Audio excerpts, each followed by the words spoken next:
നമുക്ക് ഈശോ നൽകുന്ന തിരുവചന ഭാഗം 1 പത്രോസ് 4-ാം അധ്യായത്തില് 13-ാമത്തെ തിരുവചനം. ക്രിസ്തുവിന്റെ പീഡകളിൽ നിങ്ങൾ പങ്കുകാരാകുന്നതിൽ ആഹ്ലാദിക്കുവിൻ. ക്രിസ്തുവിന്റെ പീഡകളിൽ നിങ്ങൾ പങ്കുകാരാകുന്നതിൽ ആഹ്ലാദിക്കുവിൻ. ക്രിസ്തുവിന്റെ പീഡകൾ എന്താണെന്ന് നമ്മൾ മനസ്സിലാക്കണം, അല്ലെ? ക്രിസ്തുവിന്റെ പീഡകൾ എന്തൊക്കെയാണ്?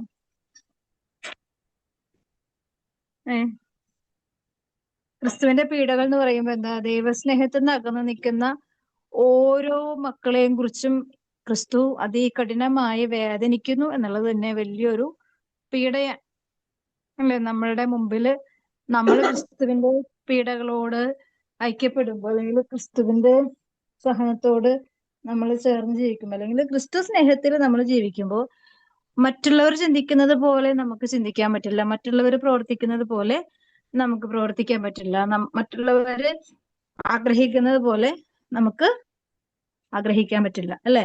പറ്റുമോ? കേൾക്കാമോ? കേൾക്കാം. അപ്പോ എന്താ, നമ്മള് ക്രിസ്തുവിന്റെ പീഡകൾ എന്ന് പറയുമ്പോൾ നമ്മള് ഈ കുഞ്ഞു ജീവിതത്തില് നമ്മുടെ കുഞ്ഞ് സഹനങ്ങളില് കിട്ടുന്ന സാഹചര്യങ്ങളിലൊക്കെ ക്രിസ്തുവിന്റെ പീഡകളോട് ചേർത്ത് വെച്ച് നമ്മൾ കടന്നു പോകുമ്പോൾ, ക്രിസ്തുവിന്റെ പീഡകളിൽ നിങ്ങൾ പങ്കുകാരാകുന്നതിൽ ആഹ്ലാദിക്കുവിൻ. അവന്റെ മഹത്വം വെളിപ്പെടുമ്പോൾ നിങ്ങൾ അത്യധികം ആഹ്ലാദിക്കും. അതായത് ക്രിസ്തീയ സഹനം എന്ന് പറയുന്ന വചനഭാഗമാണ് ക്രിസ്തീയ സഹനം. ഓരോ മതക്കാർക്കും പ്രത്യേക സഹനം ഉണ്ടോ എന്ന് ചോദിച്ചു കഴിഞ്ഞാൽ ഉണ്ട്. അതുകൊണ്ടാണല്ലോ വചനത്തിൽ അങ്ങനെ എഴുതി വെച്ചിരിക്കുന്നത്, അല്ലെ? ക്രിസ്തീയ സഹനം. 1 പത്രോസ് 4-ാം അധ്യായത്തിൽ 12-ാമത്തെ വചനത്തിന്റെ ഹെഡിങ് പറയുന്ന ഇങ്ങനെ: പ്രിയപ്പെട്ടവരെ, നിങ്ങൾ പരിശോധിക്കാനായി അഗ്നി പരീക്ഷകൾ ഉണ്ടാകുമ്പോൾ അപ്രത്യക്ഷിതമായത് എന്തോ സംഭവിച്ചത് എന്ന പോലെ പരിഭ്രമിക്കരുത്. ക്രിസ്തുവിന്റെ പീഡകളിൽ നിങ്ങൾ പങ്കുകാരാകുന്നതിൽ ആഹ്ലാദിക്കുവിൻ. അവന്റെ മഹത്വം വെളിപ്പെടുമ്പോൾ നിങ്ങൾ അത്യധികം ആഹ്ലാദിക്കും. ക്രിസ്തുവിന്റെ നാമം നിമിത്തം നിന്ദിക്കപ്പെട്ടാൽ നിങ്ങൾ ഭാഗ്യവാന്മാർ. എന്തെന്നാൽ മഹത്വത്തിന്റെ ആത്മാവ്, അതായത് ദൈവാത്മാവ് നിങ്ങളിൽ വസിക്കുന്നു. നമ്മളുടെ മനസാക്ഷിക്ക് അനുസരിച്ച് ജീവിക്കുമ്പോൾ തീർച്ചയായും ക്രിസ്തുവിന്റെ പീഡകളിൽ പങ്കുകാരാകേണ്ടി വരും. വരുമോ? അതിപ്പോ നമുക്ക് ഇന്ന ഇസ്രായേലിൽ പോണോന്നില്ല, അല്ലെ? ക്രിസ്തുവിന്റെ കുരിശിന്റെ ചുവട്ടിൽ തന്നെ പോയി ഇരിക്കണോന്നില്ല. നമ്മുടെ ജീവിതം തന്നെ അതിനുള്ള വഴികൾ ദൈവം ഒരുക്കി തരും. അതുകൊണ്ടാണ് ഈ 12-ാമത്തെ വചനത്തിൽ ഇങ്ങനെ പരിശോധിക്കാനായി അഗ്നി പരീക്ഷകൾ ഉണ്ടാകുമ്പോൾ, അത് എവിടെ വെച്ച് വേണമെങ്കിലും ഉണ്ടാകാം, അല്ലെ? നമ്മള് കടന്നു പോകുന്ന വഴികളിൽ എവിടെ വെച്ചും നമ്മളെ അഗ്നി പരീക്ഷകൾ പിടികൂടാൻ സാധ്യതകളുണ്ട്, ഉറപ്പാണ്. അതാണ് പറയുന്നത് അടുത്ത വാക്യത്തിൽ: അപ്രതീക്ഷിതമായത് എന്തോ സംഭവിച്ചാൽ എന്ന പോലെ പരിഭ്രമിക്കരുത്. അതായത് നമ്മൾ വലിയ സ്നേഹത്തിലായിരിക്കുന്ന സമയമാണ്, വലിയ ദൈവസ്നേഹത്തിൽ, ദൈവത്തോട് വിശ്വസ്തതയിലും വിശുദ്ധിയിലും ഒക്കെ ജീവിക്കാൻ ഇങ്ങനെ അതിതീക്ഷ്ണമായി ആഗ്രഹിക്കുന്ന ഒരു സമയം, പ്രത്യേകിച്ച് നമ്മൾ നോമ്പുകാലം, അല്ലെ? നമ്മളിപ്പോ എന്ത് വർജിക്കണം അല്ലെങ്കിൽ ഉപേക്ഷിക്കണം എന്ന് ആഗ്രഹിക്കുന്നോ അത് തന്നെ ആയിരിക്കും നമ്മളെ പ്രലോഭന വസ്തുവായിട്ടോ വ്യക്തിയായിട്ടോ മുന്നില് വരുന്നത്. നിങ്ങൾ ശ്രദ്ധിച്ചാൽ മനസ്സിലാവും. ഈ നോമ്പുകാലത്തിൽ പ്രത്യേകിച്ച് നമുക്ക് ഇഷ്ടമില്ല, ചിലപ്പോ നാവിനെ നമുക്ക് നിയന്ത്രിക്കാൻ ആഗ്രഹിക്കുന്നുണ്ടാവും, പക്ഷെ നാവ് കൊണ്ട് നമ്മൾ പാപം ചെയ്യാൻ 100% സാഹചര്യങ്ങൾ ഉണ്ടാകും, ഉറപ്പായിട്ടുണ്ടാവും. അല്ലെങ്കിൽ നമ്മൾ ഭക്ഷണത്തിന്റെ മേഖലകളിൽ നമ്മൾ ഇന്ന സാധനം കഴിക്കേണ്ട, മാറ്റി വെക്കണം എന്ന് വിചാരിച്ചു, പക്ഷെ നമ്മളെ ടെൻഡൻസി നമ്മളെ പ്രലോഭിപ്പിക്കാനായിട്ട് എന്തുണ്ട്? ആ വസ്തുവിനോടുള്ള ആകർഷണത മൂലം നമ്മൾ വീണു പോകും. അപ്പൊ നമ്മൾ എക്സ്ക്യൂസ് പറയും. എന്തു പറയും? ഭക്ഷണം കഴിക്കുന്നത് കൊണ്ടൊന്നും പ്രശ്നമില്ല, നമ്മുടെ ഹൃദയം വിശുദ്ധമായിരുന്നാൽ മതി, പിന്നെ ഭക്ഷണമല്ല പ്രധാനം, നമ്മുടെ ജീവിത വിശുദ്ധിയാണ് പ്രധാനം, അങ്ങനെ എക്സ്ക്യൂസുകൾ പറയാം, അല്ലെ? അപ്പൊ നമ്മൾ എടുക്കുന്ന തീരുമാനമാണ് ശരിക്കും പറഞ്ഞാല് ഒരു പരിത്യാഗം, അല്ലെ? നമ്മൾ എടുക്കുന്ന തീരുമാനത്തിന്റെ മുകളിൽ നമുക്ക് നിൽക്കാൻ പറ്റുന്നതാണ് ഈ പ്രലോഭനത്തിന്റെ പരീക്ഷണം നമ്മളെ പിടികൂടുന്നത്. അവിടെ നമ്മൾ ഉറച്ചു നിൽക്കുക. ഞാൻ ഈ കഴിഞ്ഞ പ്രാവശ്യം, ഈ പ്രാവശ്യം എനിക്ക് അറിയില്ല എങ്ങനെയാണ്, ഒരു പ്രാവശ്യം ഞാനിങ്ങനെ ഈശോയോട് പറഞ്ഞു: ഈശോയെ, ഇറച്ചിയും മീനും മുട്ടയൊന്നും ഞാൻ കഴിക്കൂല. അപ്പൊ ആണെങ്കിൽ ഇതൊക്കെ ഈ മുട്ട നമ്മൾ എങ്ങനെയെങ്കിലും ഒരെണ്ണമൊക്കെ ഒരു സാഹചര്യം അനുസരിച്ച് നമ്മൾ അഡ്ജസ്റ്റ് ചെയ്യേണ്ടി വരും. അപ്പോ ഞാൻ ഒരു വർഷം ഞാൻ പറഞ്ഞു അങ്ങനെ മുട്ട പോലും ഞാൻ കഴിക്കില്ല എന്ന് പറഞ്ഞ് ഞാൻ അങ്ങനെ തുടങ്ങി കഴിഞ്ഞിട്ട് കുറച്ചു ദിവസം കഴിഞ്ഞപ്പോ എന്നെ ടെംപ്റ്റ് ചെയ്യുന്നുണ്ട്. പക്ഷെ ഞാൻ അതിനെ അതിജീവിച്ചു എന്ന് പറഞ്ഞാല് മുട്ട വീട്ടില് മീനും ഞാൻ മാത്രം എടുക്കുന്നുള്ളു നോമ്പ്. മക്കളൊന്നും അങ്ങനെ നോമ്പ് എടുക്കാറില്ല. അവർക്ക് ഇഷ്ടമുള്ളത് കഴിച്ചില്ല അവര് പുറത്തുപോയി കഴിക്കാൻ അവര് റെഡിയാണ്. അപ്പൊ അതുകൊണ്ട് ഞാൻ എന്റെ മനസാക്ഷിക്ക് അനുസരിച്ചിട്ട് ഞാൻ ചെയ്യേണ്ട കാര്യങ്ങൾ ചെയ്യുന്നു. അത് പക്ഷെ ഈ ഒരു കാര്യത്തിൽ ഞാൻ ഈശോയോട് പറഞ്ഞത് എനിക്ക് തന്നെ അറിയില്ല. കാരണം നമുക്ക് വായിക്ക് രുചിയൊക്കെ, നമ്മൾ പ്രത്യേകിച്ച് മലയാളികൾ വായിക്ക് രുചി നോക്കുന്ന ആൾക്കാരാ. എവിടെ ചെന്നാലും എന്ത് ചെയ്താലും ഇഷ്ടമില്ലാത്ത ഭക്ഷണം കഴിക്കാൻ നമുക്കൊരു ബുദ്ധിമുട്ടാണ്. അപ്പൊ എന്തെങ്കിലുമൊക്കെ രുചി കുറവുണ്ടെങ്കിൽ നമുക്ക് കുറ്റം പറഞ്ഞ് കഴിക്കുന്ന ആൾക്കാരാകുമ്പോൾ നമ്മുടെ സാഹചര്യങ്ങൾ പൊരുത്തപ്പെടാനായിട്ട് ഭയങ്കര ബുദ്ധിമുട്ടാണ്. അതായത് ശരീരം അത്രമാത്രം ബലഹീനമാണ്. ശരീരം ജഡിക സ്വഭാവം എപ്പോഴും കാണിച്ചുകൊണ്ടിരിക്കും. അപ്പൊ ഈശോയോട് ഞാൻ പറഞ്ഞപ്പോഴേക്കും ആ വർഷം എനിക്ക് അത് സാധിച്ചു തന്നു. അപ്പൊ നമ്മൾ ആദ്യമേ തന്നെ ഈശോയിൽ ഏൽപ്പിക്കുക എന്നുള്ളത് വലിയൊരു ഉത്തരവാദിത്വമാണ്. നമ്മുടെ ചെറിയ പെയിൻ അല്ലെങ്കിൽ നമ്മൾ എടുക്കുന്ന പെയിൻ എന്താ, ഈശോ അനുഭവിച്ച പീഡ വെച്ച് നോക്കുമ്പോൾ നമ്മൾ വളരെ നിസ്സാരമായിട്ട് എടുക്കുന്നുള്ളൂ. ഈശോയുടെ ശരീരം ഉച്ച മുതൽ ഉള്ളംകാല് വരെ എന്ന് പറയുമ്പോൾ നമ്മളുടെ ശരീരത്തിന്റെ എവിടെയെങ്കിലും ഒരു സ്ഥലത്ത് മുറിഞ്ഞിട്ടുണ്ടെങ്കിൽ നമ്മൾ അതോർത്ത് പരിതപിക്കുന്ന ആൾക്കാരാ. ഇത് ഉച്ച മുതൽ ദൈവത്തിന്റെ ശരീരം പൂർണ്ണമായും മുറിവ് ഇല്ലാത്തൊരിടം പോലും ഇല്ലായിരുന്നു. അതായത് ഈ രോമകൂപങ്ങളിൽ കൂടി രക്തം വാർന്നൊഴുകി എന്ന് പറയുമ്പോഴേക്കും എത്രമാത്രം വേദന അനുഭവിച്ചിട്ടാണ് ഗെത്സമേനിൽ ഈശോ കടന്നു പോയത്.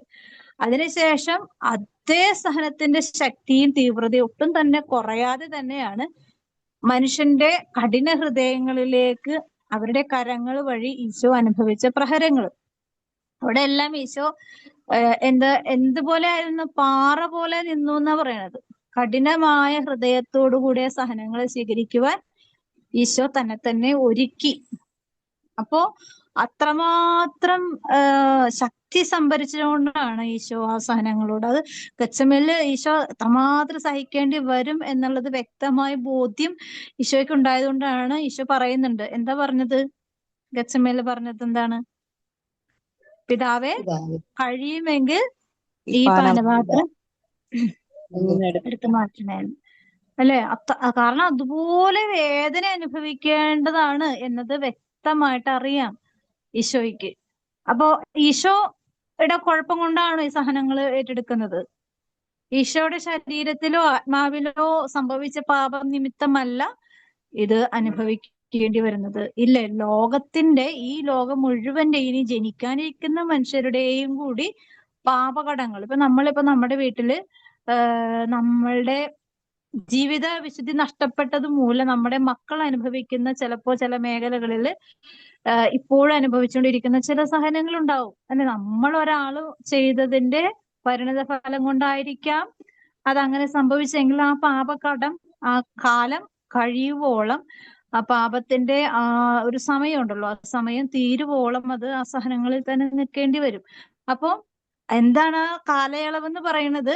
ആ പാപത്തിന്റെ പരിഹാരത്തിന്റെ കാലയളവാണ്. ആ കാലയളവ് കഴിഞ്ഞാൽ ഫ്രീഡമായി, ദൈവത്തിന്റെ കൃപയിൽ സ്വാതന്ത്ര്യം ലഭിക്കും. പക്ഷെ ആ പാപത്തിന്റെ സ്വാധീനം, ഈശോ ഉണ്ടാ പറയണത്, കണ്ണുകൊണ്ട് പാപം ചെയ്യുന്നവൻ എന്താണ് നിത്യനരകത്തിൽ പതിക്കാതിരിക്കാനായിട്ട് എന്ത് ചെയ്യുന്നവരാണ്?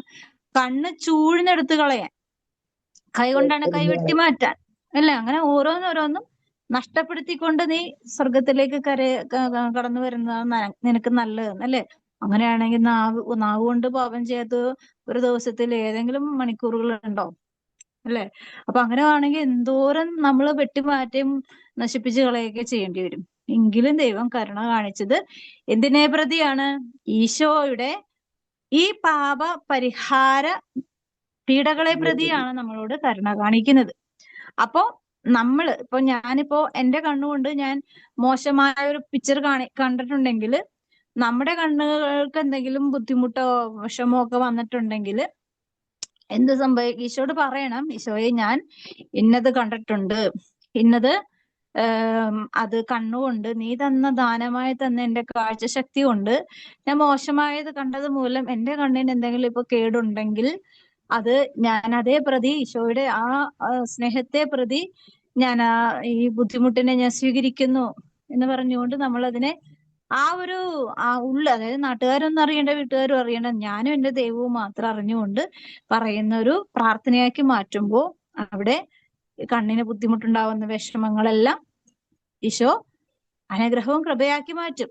അല്ലെ? ഇന്നിപ്പോ കണ്ണിന്റെ പ്രശ്നം ബുദ്ധിമുട്ട് അനുഭവിക്കുന്ന ഒത്തിരിയേറെ മനുഷ്യരുണ്ട്, അല്ലെ? അപ്പോ അതുപോലെ കാതുകൊണ്ട് കേട്ടതിന്റെ പാപം, അല്ലെ? മോശമായ കാര്യങ്ങൾ കേൾക്കുമ്പോൾ നമുക്ക് അനുഭവിക്കുന്ന ഈ നമ്മുടെ കാതുകള് നമുക്ക് അത്യാവശ്യമാണ്, കണ്ണും അത്യാവശ്യമാണ്, അല്ലെ? നമ്മുടെ പഞ്ചേന്ദ്രിയങ്ങൾ എപ്പോഴും വർക്കിംഗ് ആകുന്നത് കൊണ്ടാണ് നമ്മള് നല്ല സുഖവും സ്വാതന്ത്ര്യവും സമാധാനപരവുമായി ഒരു തരത്തിൽ ജീവിക്കുന്നത്. ഇതൊന്നും ഇല്ലാത്തവരൊക്കെ ആ മേഖലകളിൽ കൂടിയുള്ള പാപങ്ങളില്ലാതെ അവർക്ക് ദൈവത്തിന്റെ മുമ്പിൽ സ്വാതന്ത്ര്യത്തോടെ ദൈവത്തിന്റെ കരുണയുടെ നിത്യകവാടത്തിൽ പോയി നിൽക്കാൻ പറ്റും. നമുക്കൊന്നും പറ്റാത്തതിന്റെ കാര്യം നമ്മൾ ആ മേഖലകളിൽ വീണു പോയിട്ടുണ്ട്. അതുകൊണ്ട് പരിഹരിക്കപ്പെടാൻ വേണ്ടി ഈശോ 15 രഹസ്യ സഹനങ്ങൾ എന്ന് പറയുന്ന പീഡകളുണ്ടല്ലോ, സെന്റ് ബ്രിജിറ്റൊക്കെ വെളിപ്പെടുത്തി കൊടുത്തിട്ടുള്ള ആ സഹനങ്ങളിലൊക്കെ ഈശോ കണ്ണുമേൽ അനുഭവിച്ച വേദന, അതുപോലെ ഈശോയുടെ തിരുശിരസില് മുൾക്കിരീടം വെച്ചപ്പോ ഈശോയുടെ തലച്ചോറൊക്കെ കീറി മുറിഞ്ഞ വേദനയും അസ്ഥികള് തുളഞ്ഞു കയറിയ വേദനയൊക്കെ വെച്ച് നോക്കുമ്പോൾ നമുക്കറിയാം, മൈഗ്രെയിൻ എന്ന് പറയുന്ന രോഗം ഉള്ളവർക്ക് അറിയാം ഭയങ്കര വേദനയായിരിക്കും. അപ്പോ ആകെ ഭയങ്കര തലേന്ന് വെട്ടിപ്പൊളിയുന്ന വേദനയായിരിക്കുന്ന, സൂചി കുത്തുന്ന വേദനയാണെന്നൊക്കെയാണ് പറയണത്. എനിക്ക് വന്നിട്ടില്ലെങ്കിലും ഉള്ളവര് പറഞ്ഞു കേട്ടിട്ടുള്ള ഒരു അറിവാണ്.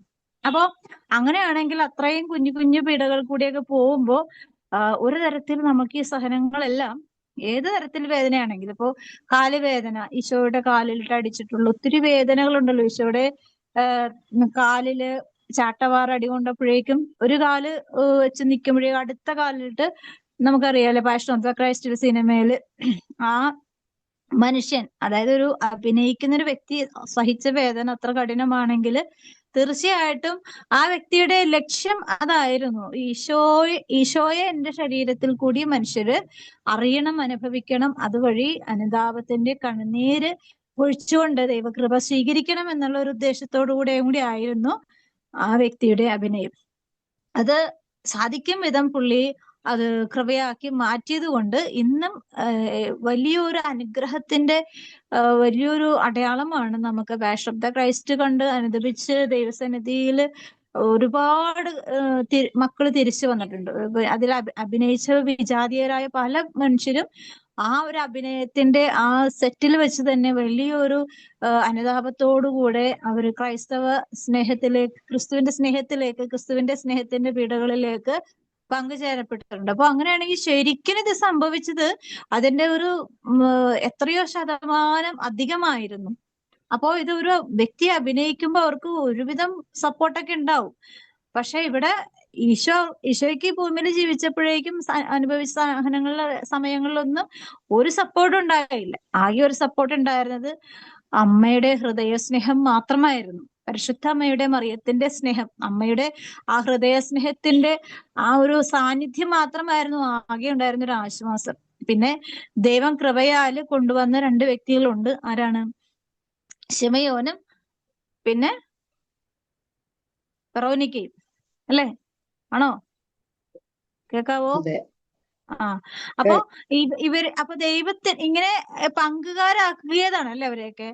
ശിമയോനൊന്നും ഈശോയെ വ്യക്തമായിട്ട് അറിയാനൊന്നും പറ്റിയിട്ടുണ്ടായിരുന്നില്ല. പക്ഷെ ഈശോയുടെ ആദ്യത്തെ മൊമെന്റിൽ ശിമയോൻ ഭയത്തോടും വേദനയോടും കൂടിയാണ് കുരിശ് വഹിച്ചെങ്കിൽ കാൽവരിയിൽ എത്തിയപ്പോഴേക്കും കുരിശ് വിട്ടു പോകാൻ പറ്റാത്ത ഒരു ആത്മബന്ധം അവിടെ ദൈവം നൽകി.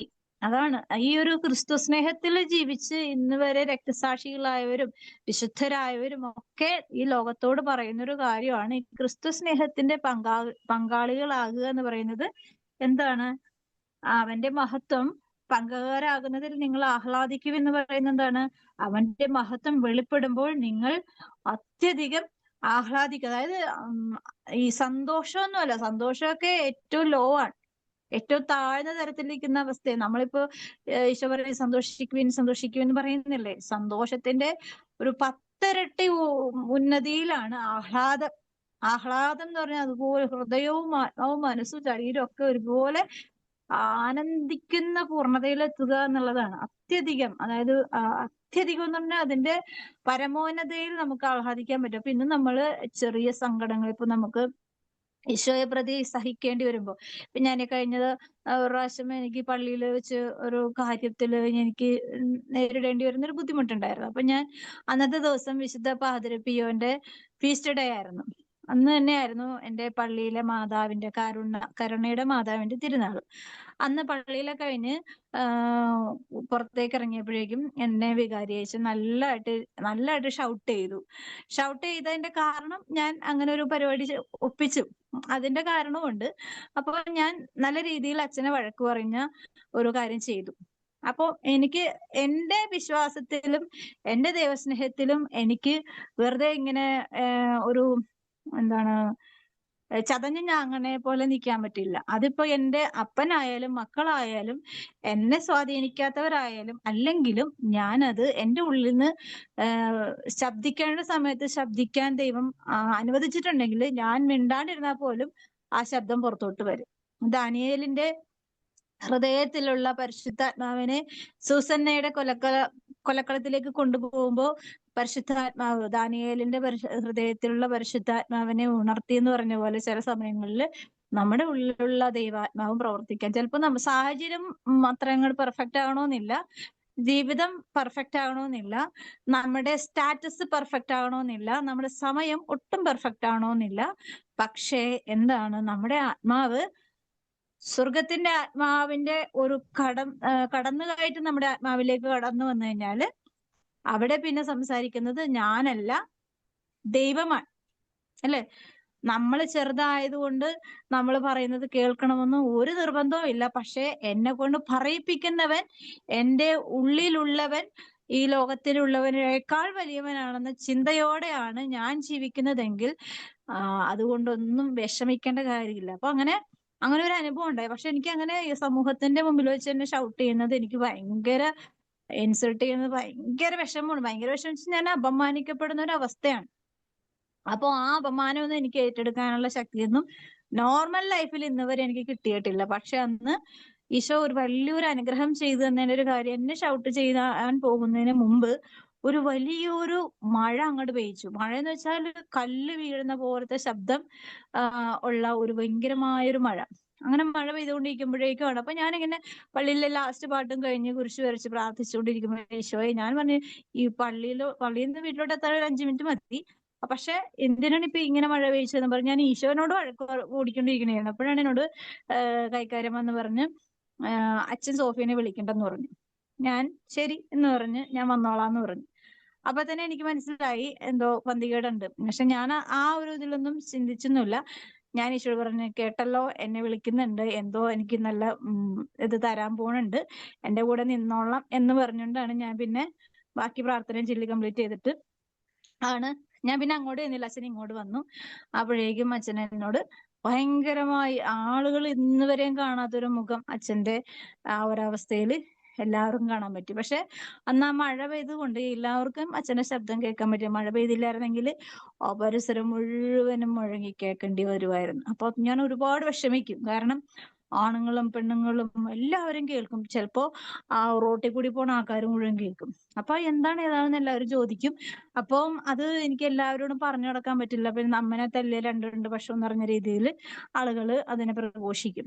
അപ്പൊ അതുകൊണ്ട് അത് ദൈവം അവിടെ അതിനെ വലിയൊരു സംഭവത്തിനെ ഏറ്റവും കുഞ്ഞിതാക്കി കുറച്ചു പേരുടെ മുമ്പിൽ വച്ച് മാത്രം, ആളുകളുണ്ടെങ്കിൽ ആളുകൾക്കൊന്നും മനസ്സിലായില്ല, ഒച്ച മാത്രമേ കേട്ടുള്ളൂ ഏതാണെന്ന്. പിന്നെ എന്നോട് ആരും ചോദിക്കാനും പോയില്ല. എന്നോട് ചോദിച്ചു കഴിഞ്ഞാൽ എന്തെങ്കിലും ഞാനും പറയുമെന്ന് അറിയാവുന്നതുകൊണ്ടായിരിക്കും എന്നോട് അധികം ചോദിച്ചു. പിന്നെ ആളുകൾ അവിടെ ഇവിടെ നിന്നൊക്കെ പരസ്പരം എന്നൊക്കെ പറയണം. എങ്കിലും ഒരു പെണ്ണായ സ്ഥിതിക്കും ഞാൻ ഇത്ര ചെറുപ്പക്കാരി ആയതുകൊണ്ടും പിന്നെ പള്ളിയിൽ സർവീസ് ചെയ്യുന്ന ഒരാളൊക്കെ ആയതുകൊണ്ടും എനിക്ക് ചിലപ്പോ അത് ഭയങ്കര ഇൻസൾട്ടിങ് ആയിട്ടുള്ള ഒരു സമയം തന്നെ ആയിരുന്നു. പക്ഷെ എന്റെ ഹൃദയത്തിൽ ഒരു തരി പോലും വിഷമുണ്ടായില്ലെന്ന് മാത്രമല്ല, ഞാൻ വളരെ കൂളായിപ്പോയി. എനിക്ക് ഒരു വിഷമവും തോന്നിയില്ല. അച്ഛൻ എന്നിട്ട് പറഞ്ഞു, ഞാൻ ഇത് അൾത്താരയിൽ ഇന്ന് വിളിച്ചു പറയുന്നു പറഞ്ഞു. അപ്പൊ ഞാൻ പറഞ്ഞു, അച്ഛൻ പറഞ്ഞു, അച്ഛൻ എത്ര പ്രാവശ്യം വേണമെങ്കിലും പറഞ്ഞു എന്ന് പറഞ്ഞു. കാരണം പറഞ്ഞു കഴിഞ്ഞാൽ അച്ഛൻ എന്നെ മോശം. ഞാൻ പറഞ്ഞ കാര്യം അച്ഛനത് അൾത്താരയിൽ കയറി എന്ന് വിളിച്ച് പറഞ്ഞ അച്ഛന് എന്നെ മോശമെന്ന് എനിക്ക് നന്നായിട്ട് അറിയാം, അച്ഛനും അറിയാം. അത് ഞാൻ പറഞ്ഞു എന്ന് പറഞ്ഞപ്പോഴേക്കും അച്ഛൻ അത് കേട്ടപടി എന്നെ പോയി കളഞ്ഞു. അപ്പൊ എനിക്ക് പ്രതികരിക്കാനുള്ള, ഞാൻ ഭയങ്കര കൂളായിട്ട് സംസാരിച്ചു. പക്ഷെ ഞാൻ ഇങ്ങനെ വലിയ അച്ഛനേക്കാൾ വലിയൊരു വ്യക്തിയാകാനായിട്ട് ആഗ്രഹിച്ചൊന്നുമല്ല. പക്ഷെ എന്നെ കൊണ്ട് അന്നേരം സാധാരണ ഞാൻ അങ്ങനെയൊന്നും അല്ല പറയണത്. എനിക്ക് ദേഷ്യം വരും, ചിലപ്പോ ഭയം വരും, ചിലപ്പോ ഭയങ്കര മാനസികമായ ഒരു നമ്മൾ പറയുന്നതൊക്കെ തെറ്റിപ്പോവും. പക്ഷെ ഇത് ഭയങ്കര സ്ട്രോങ് ആയിട്ട് സംസാരിക്കാനും വളരെ കാമായിട്ട് നിൽക്കാനും വീടെത്തുന്നത് വരെ ഞാൻ ഓർക്കുക എങ്ങനെ കടന്നു പോകാൻ എനിക്ക് പറ്റി. കാരണം എനിക്ക് പറ്റില്ല, അങ്ങനെയൊക്കെ നിൽക്കാൻ പറ്റില്ല. കാരണം അതുപോലെ എന്റെ ശരീരം മൊത്തം അങ്ങോട്ട് ചൂടാകും, വിറക്കും, അങ്ങനെ ഭയങ്കര ഒരു അസ്വസ്ഥയൊക്കെ വരും. കാരണം എനിക്ക് ദേഷ്യം വരും, ചിലപ്പോ സങ്കടം വരും. അപ്പൊ പറയുന്നതൊക്കെ വിറച്ച് പറയുന്നതൊക്കെ തെറ്റിപ്പോവും. അങ്ങനെ ഒരു നമ്മുടെ ആ ഒരു സിറ്റുവേഷൻ അനുസരിച്ച് നമ്മുടെ ശരീരവും നാവുകളൊക്കെ ഇങ്ങനെ നമുക്കെതിരെ സംഭവിക്കാൻ സാധ്യതകളുണ്ട്. പക്ഷെ ഈശോ എന്റെ കൂടെ, ഞാൻ ആദ്യമേ പറഞ്ഞു ഈശോ എന്റെ കൂടെ നിന്നോളാം എന്ന് പറഞ്ഞുകൊണ്ട് അങ്ങനെ ദൈവം എന്റെ കൂടെ നിന്നു. എനിക്കതിനെ കുറിച്ച് ഇന്നും ഒരു വിഷമവും ഇല്ല. അച്ഛനോട് അങ്ങനെ പറഞ്ഞതുകൊണ്ട് ഇന്ന് വരെ ഞാൻ പിന്നെ ഈശോയോട് പറഞ്ഞു, ഈശോയെ എത്ര വന്നാലും ഒരു വൈദികനല്ലേ, അങ്ങനെ പറയാൻ പാടുണ്ടോ എനിക്കൊരു സംശയമുണ്ട് എന്ന് പറഞ്ഞു. പക്ഷെ ഈശോ പറയുന്നുണ്ടല്ലോ, മനുഷ്യരെ ശാസിക്കുന്നത് ദൈവം നേരിട്ട് വന്ന് ആരെയും ശാസിക്കുകയൊന്നുമില്ല അല്ലെ. ഇപ്പം എനിക്ക് പിന്നീട് ഈശോ തന്നൊരു ചിന്ത ഇങ്ങനെയായിരുന്നു. ദാവീദിനോട് നാഥാൻ പ്രവാചകൻ പറയുന്നുണ്ട്, നീ തന്നെയാണത് ചെയ്തതെന്ന് അല്ലെ.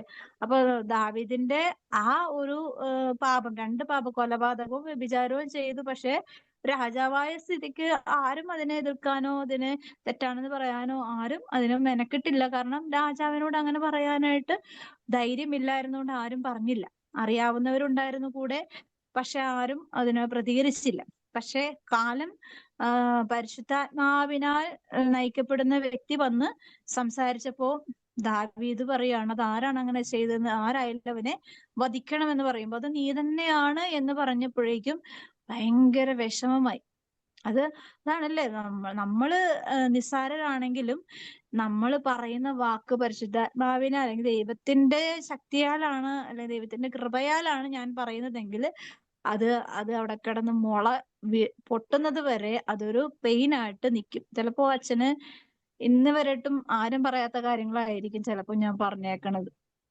അപ്പോ അത് അച്ഛന് മുള പൊട്ടുന്നത് വരെ അനുതാപത്തിന്റെ കാലം അല്ലെങ്കിൽ ദൈവകൃപയുടെ ത്വരിതപ്പെടുത്താൻ നമ്മള് പ്രാർത്ഥിച്ചുകൊണ്ടിരിക്കുക. അതുകൊണ്ട് ഞാൻ എല്ലാ ദിവസവും എല്ലാ കാര്യങ്ങളിലും വൈദികർക്ക് വേണ്ടി പ്രാർത്ഥിക്കുമ്പോൾ നമ്മുടെ വൈദികർ, നമ്മുടെ ഇടവകയിലെ വൈദികർക്ക് വേണ്ടി നമ്മൾ മസ്റ്റായിട്ടും പ്രാർത്ഥിക്കുക. കാരണം നമ്മളാണ് അവരുടെ കൈത്താങ്, നമ്മൾ വഴിയാണ് ദൈവം അവരുടെ ഉള്ളിലിരുന്ന് പ്രവർത്തിക്കേണ്ടതെങ്കിൽ നമ്മളത് അങ്ങനെ ഒരു പരിതാപകരമായ അവസ്ഥയിൽ നമ്മൾ കൊണ്ടുപോകണമെങ്കിൽ തീർച്ചയായും നമ്മൾ വഴി അവര് നഷ്ടപ്പെടാൻ സാധ്യതയുണ്ട്. അപ്പോ പക്ഷെ എന്താണ്, നമ്മള് പീഡകള് സഹിക്കേണ്ടി വരും അല്ലെ. നമ്മളതിന് തയ്യാറാവണം. ചെറിയൊരു വാക്കാണെങ്കിലും വലിയൊരു കാര്യമാണെങ്കിലും പ്രവൃത്തിയിലാണെങ്കിലും സംസാരത്തിലാണെങ്കിലും അത് നമ്മൾ ചെയ്യണം. അങ്ങനെയാണ് നമ്മള് നാളെ ഇന്ന് പറഞ്ഞത് ഇന്ന് ചിലപ്പോ നമുക്ക് സഹനമാണെങ്കിൽ നാളെ അത്, ഞാൻ പിന്നെ ഈശോയോട് പറഞ്ഞു, ഈശോ ഇത് ഞാൻ പറഞ്ഞതും കാര്യങ്ങളെല്ലാം നാളെ ചിലപ്പോ ജീവിച്ചിരിക്കാൻ മനസ്സിലായില്ലെങ്കിലും അച്ഛൻ മരിക്കുന്ന സമയത്ത് അല്ലെങ്കിൽ ഞാൻ മരിക്കുന്ന സമയത്ത് ഇത് വ്യക്തമായി അച്ഛന് മനസ്സിലാവും എന്താണ് സത്യം എന്നുള്ളത്. അപ്പൊ അതുകൊണ്ട് എനിക്ക് വിഷമമില്ല. പക്ഷെ പറയാതിരുന്നെങ്കിൽ എന്റെ ഉള്ളില് എസെക്കിയേലിനോട് പറയും, നീ അവരോട് പറയണം, പറഞ്ഞില്ലെങ്കിൽ നീ അവരെ പോലെ നീയും ധിക്കാരിയാവും, നീ പറയുന്നത് കൊണ്ട് അവർ രക്ഷപ്പെടും, അല്ലെങ്കിൽ നീ പറഞ്ഞില്ലെങ്കിൽ നീ ശിക്ഷിക്കപ്പെടും എന്നൊക്കെ പറയുന്നതിന്റെ കാരണം ഇതാണ്. നമ്മൾ പറയുക, പ്രവർത്തിക്കുക, പ്രാർത്ഥിക്കുക, അതൊക്കെ നമ്മൾ മാറി നിന്ന് ചെയ്യേണ്ട കാര്യം. പറയാനായിട്ട് എല്ലാവർക്കും സാധിക്കണമെന്നില്ല. പക്ഷെ പരിശുദ്ധാത്മാവിനോട് പറഞ്ഞ് ഏൽപ്പിച്ചുകൊണ്ട് നമുക്ക് മുന്നോട്ട് പോകാൻ സാധിക്കും. അപ്പോൾ ചിലപ്പോ ഈ ഉപരിതലങ്ങളിൽ ദുരാത്മാക്കൾ നമ്മളെ പീഡിപ്പിക്കും. നമ്മുടെ കൂടെയുള്ളവർ നമ്മളെ പീഡിപ്പിക്കും. നിനക്ക് എന്ത് കാര്യം അങ്ങനെ ചെയ്യാൻ ഇങ്ങനെ ചെയ്യാന്ന് പറയും. അല്ലെങ്കിൽ നമ്മൾ അവർക്ക് വേണ്ടി പ്രാർത്ഥിക്കുമ്പോൾ നമ്മുടെ മാനസികമായ പീഡകൾ വരും, ശാരീരികമായ ബുദ്ധിമുട്ട് അങ്ങനെയൊക്കെ വരാൻ സാധ്യതകൾ ഉണ്ടാകാം. പക്ഷെ എങ്കിലും നമ്മൾ ദൈവത്തിൽ ആശ്രയിച്ചിട്ടാണ് നമ്മൾ അങ്ങനെയൊക്കെ മുന്നോട്ട് പോകുന്നതെങ്കിൽ എന്താണ് ദൈവത്തിന്റെ ആ ഒരു സ്നേഹത്തിൽ, അതായത് ഈശോ അനുഭവിച്ച ആ മഹാപീഡകളുടെ ഏറ്റവും മൈന്യൂട്ടായിട്ടുള്ള ഒരു ഏറ്റവും ഏറ്റവും തരി മാത്രമേ നമ്മളത് സ്വീകരിക്കുന്നുള്ളൂ. ഒരു അവഗണന അല്ലെങ്കിൽ ഒരു അപമാനം, അതൊക്കെ എന്താ ഈശോ 24 മണിക്കൂർ സഹിച്ചു പോയ കഠിനമായ സഹനങ്ങൾ വെച്ച് നോക്കുമ്പോ നമ്മൾ ഈ ആയുസ്സിൽ ഒന്നും ഈശോയ്ക്ക് വേണ്ടി സഹിക്കാതെ പോയിട്ടുണ്ടെങ്കിൽ തീർച്ചയായും നമ്മൾ ക്രിസ്ത്യാനിയാണെന്ന് പറയുന്നതിൽ തന്നെ ലജ്ജിക്കേണ്ടി വരും.